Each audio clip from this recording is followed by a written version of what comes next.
So in this short video, we will look at Wi-Fi security overview. It is important to understand how security evolved over a period of time. So Wi-Fi being a technology used in past 25 years, security point of view, you need to know what's the major enhancement along those 25 years. So now there are, when Wi-Fi originally came, we had security known as a WEP, wired equivalence privacy. That's what we got in original Wi-Fi. So in this particular method, we use some encryption protocol called RC4. That was the underlying encryption algorithm being used. So now the problem was, after a couple of years of Wi-Fi deployment, there are vulnerabilities discovered in this mechanism. In that way, Wi-Fi feel like broken. So there are no way to basically secure wireless network. So that's where the IEEE established a working group and develop a standard to basically how to secure wireless network. That is known as RSNA, Robust Security Network Association. So sometime in Wi-Fi security, if you look at an element called RSN element, Robust Security Network element, all the information related to security goes inside that element. In that way, RSN is the sort of term you need to remember whenever we talk about Wi-Fi security, that all related information goes in that particular element. So now since WEP is broken, IEEE established this working group, and it took a couple of years, like around 2004, they ratified the standard, but because Wi-Fi was broken, Wi-Fi Alliance basically preemptively developed a certification program based on a draft version of 11i, which is known as WPA. So WPA stands for Wi-Fi Protected Access. It's like a standard certification name, brand name given by Wi-Fi Alliance.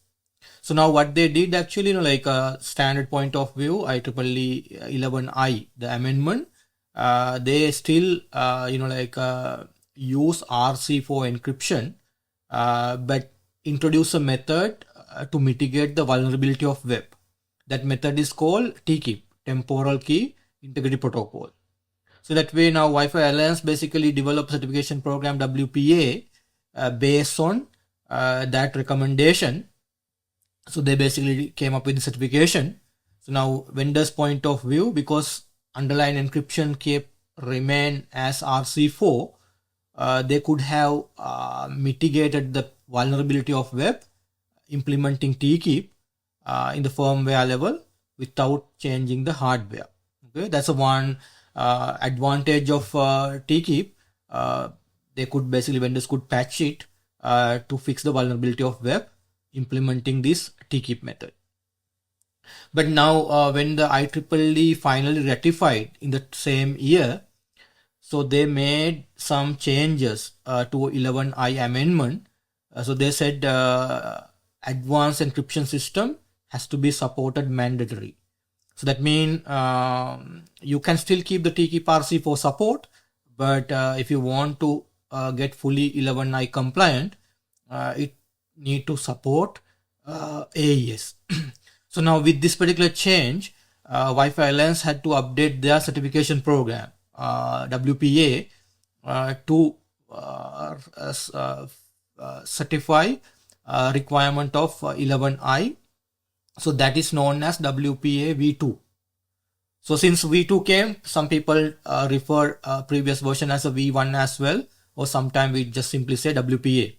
So WPA and then WPA2 came. So in this one, advanced encryption system is mandatory encryption method. The implementation of AES known as CCMP. So counter mode, cipher blockchain, message authentication protocol. So, but still they kept TKIP RC4 because client devices point of view, most of the client devices at that particular time may not support a AES. That way, if you want to bring that legacy client support, 11i optionally kept TKIP RC4 support. Now, fast forward few years, like now even the TKIP vulnerability was discovered, and then like a lot of like tools available. If your network is TKIP, they can crack that TKIP even this .1x. It's not secure. That way, you should not use TKIP enabled network today. So those vulnerabilities came, and around 2017, key reinstallation attack. Again, it's not like specific to the wireless that authentication stage, but at least the key derivation stage. Like whenever we derive the unicast and broadcast encryption key, there's a vulnerability detected. We can replay some attack that is known as a key reinstallation attack. So now to address this kind of thing, Wi-Fi Alliance basically developed the next iteration of the certification program, what we call WPA3. So WPA3, again, it's like a 4-5 years in the development, starting 2014. Finally, they released the certification program in 2018. So now, what's the major sort of features in WPA3? They simply deprecated anything other than AES. That means no TKIP support, only AES. But the implementation of AES, they introduced another method called Galois counter mode, GCMP. So that way, that's a bit more efficient way of implementing AES. So that's the one major feature in the WPA3, no support of TKIP. The other important part, most important part is they mandated some feature called protected management frame. So with the WPA3, PMF is mandatory. That means that's the biggest weakness of today's network, WPA2, because there are no enforcement of protected management frame. That means we are protecting your data frame, but not protecting a critical management frame. Because of that, anybody can come and into your environment and spoof your AP's MAC address and pretending like the genuine AP and de-authenticating the client, disconnecting the client. And if they try to connecting back, they can get that connection to their devices. That's called man in the middle attack, or sometimes called denial of service. If you keep issuing a de-authentication frame, none of your client able to connect to the network. So that way, that's the biggest weakness in today's wireless WPA2 world. It's very easy to implement denial of service attacks. So now that is being mitigated in WPA3, making PMF is mandatory. Other than that, it addresses some issues of the personal kind of network. WPA2 personal, it is susceptible for offline dictionary attack. That has been fixed in WPA3 personal. So those are the sort of key advantage of WPA3. So now any of these WPA version 1, version 2, version 3, there are two modes of operation, what we call enterprise mode and personal mode. So enterprise mode means this is the sort of a mode you're supposed to deploy in your corporate offices. So that requires some kind of authentication infrastructure. Before you connect to wireless network, your user need to be authenticated, either using credential or certificate. Like in that way, that's a sort of a method meant to be deployed in enterprise network. Even WPA time, WPA2 time, WPA3 time, that framework remains same. So sometime you may heard .1x. That's what we refer to. That framework is called .1x, or sometimes called EAP/.1x, EAP being the protocol being used to implement .1x. But most of the places, large organization, you will have an infrastructure to support that kind of enterprise deployment. But some small, medium enterprises, they may not have a radius infrastructure or authentication infrastructure. So they will fall back to a different method. That method is called personal mode. This is ideally to your home kind of network, like where you don't have a radius infrastructure. You only have the access point and the client. But they came up with a personal mode for that kind of setup. But some enterprises, certain SSID is being configured for personal mode. Okay. In that way, WPA, WPA2, WPA3, we have this personal mode kind of deployment. Now, this is how you secure your wireless network, either implementing enterprise mode security or personal mode security. But long period of time, we were using open SSIDs, like a guest network, like a public venue, like airport. You go and you connect, no credential, you connect like a free Wi-Fi. So now the open network still being in use, but in today's world, nobody is comfortable saying that, hey, your traffic is basically unencrypted. Anybody can capture. They can see what you are doing. So in that way, in the same year, 2018, Wi-Fi Alliance came up with a certification program called Enhanced Open. So that way, Enhanced Open is developed for how to protect your guest SSID's secure Wi-Fi network. So that way, still you connect into a enhanced open SSID like open SSID, but your traffic will be encrypted. So now this is also known as something called OWE, opportunistic wireless encryption. And that way, if you see the term OWE, that is another name for enhanced open. Same like in the WPA3 personal, I didn't really mention that term, also known as SAE, simultaneous authentications of equal. Why? Because that's a technology being used in WPA3 personal. SAE basically introduced with 11S mesh networking, that technology being brought to WPA3 personal kind of network. So now, around this period 2018, Wi-Fi only had a two main frequency band, 2.45 GHz. But around 2020, they introduced a 6 GHz band.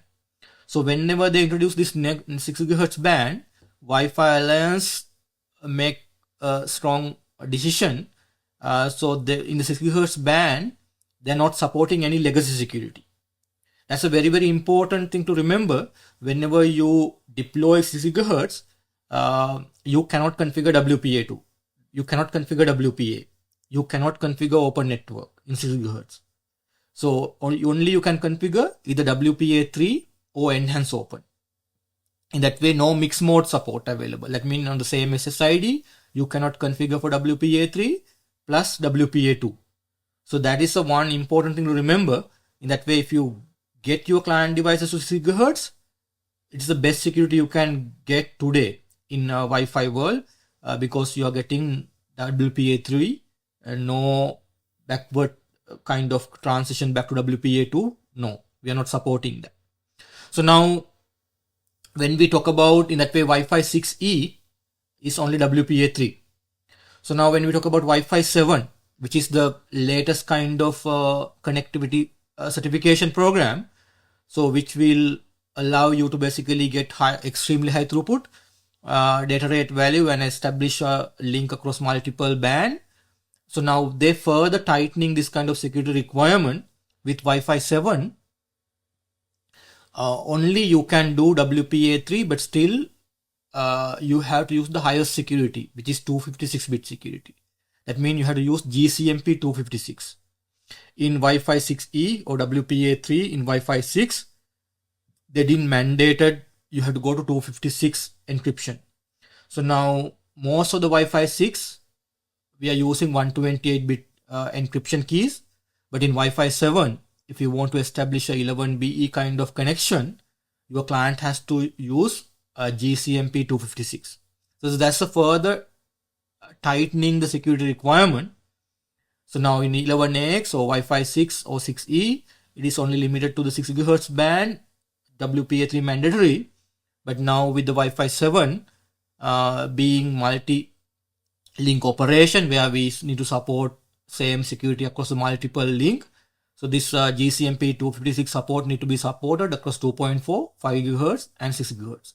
So in that way, your client devices Wi-Fi 7, they have a greater security capability. So now in the broader perspective, now over 25 years of Wi-Fi, so now security point of view, we have a three main security method: WPA, WPA2, WPA3. So now going forward, you should strongly focus on WPA3. But if you have a legacy client base, then you need to look at how to basically upgrading or refreshing that client base supporting WPA3. Otherwise, you will face some compatibility challenges, like bringing the same SSID available, legacy security, newer security. So it's going to be challenging with the 6 GHz band. So that way, keep this in high level overview, because it's very important to understand security in detail. So we'll talk about some different AKM WPA3 securities in the upcoming kind of video series, but I want to make sure you will have a very high level overview information before we drill down into Wi-Fi security.